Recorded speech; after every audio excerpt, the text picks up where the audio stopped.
How to identify targeted customer.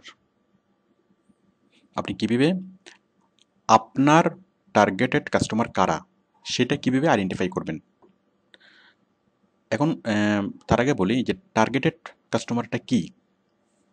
Targeted customer হলো যে কাস্টমারকে লক্ষ্য করে, যে কাস্টমারকে উদ্দেশ্য করে আপনি একটা প্রোডাক্ট মানে প্রোডাক্টের প্রচার করছেন।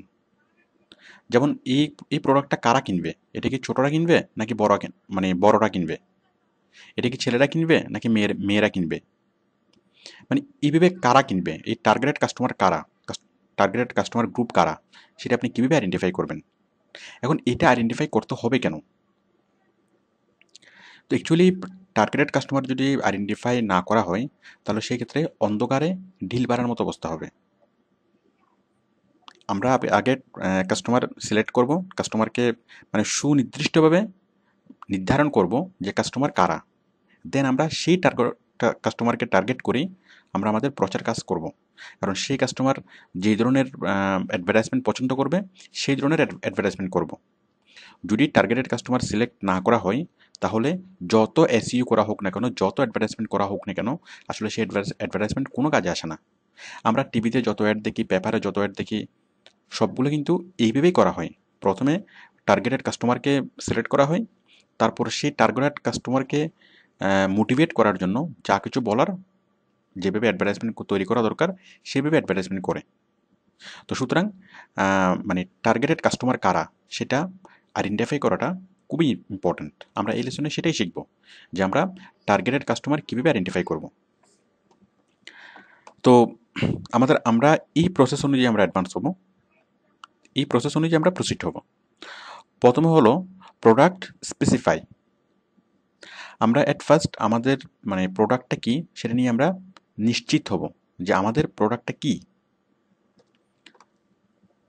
এখন আমাদের প্রোডাক্টটা কি, এটা কি প্রোডাক্ট নাকি সার্ভিস, এটা কি কোনো ফিজিক্যাল প্রোডাক্ট নাকি কোনো সার্ভিস।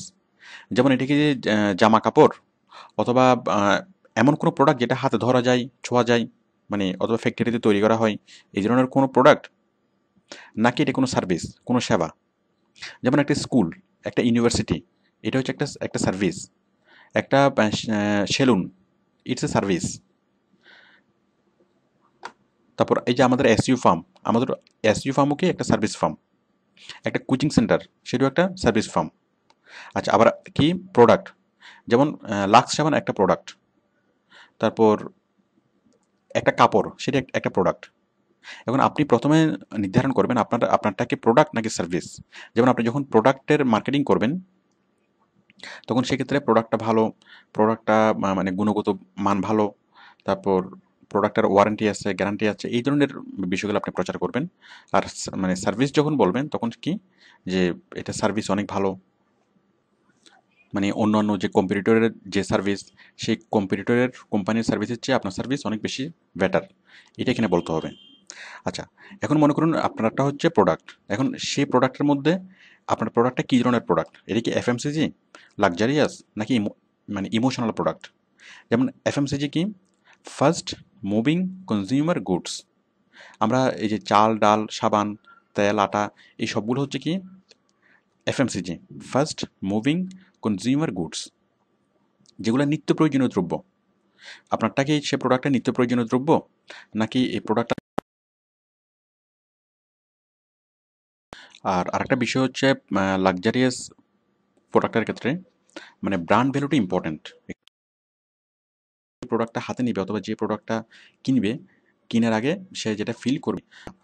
আবার কলমকে অনেকভাবে মানে অনেক রকম কলম আছে, যেমন আর্ট করার জন্য এক ধরনের কলম, আবার মার্কার পেন, আবার আছে কি মানে নর্মাল কলম। আবার নর্মাল কলমের মধ্যে অনেক ধরনের কলম আছে, যেমন সেটা হচ্ছে বেসামিশো।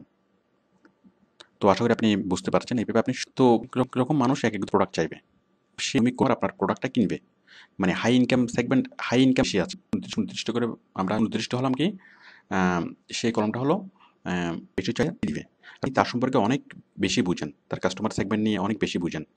এরপর আমাদের দেশীয় একটা ব্র্যান্ড, আমরা তার রাইট প্রাইসিং, প্রাইসিং মানে ওরা কি করে লেখে, মানে বিভিন্ন আর্টিকেল লেখে। তাহলে এটি হচ্ছে একটা সার্ভিস ফার্ম।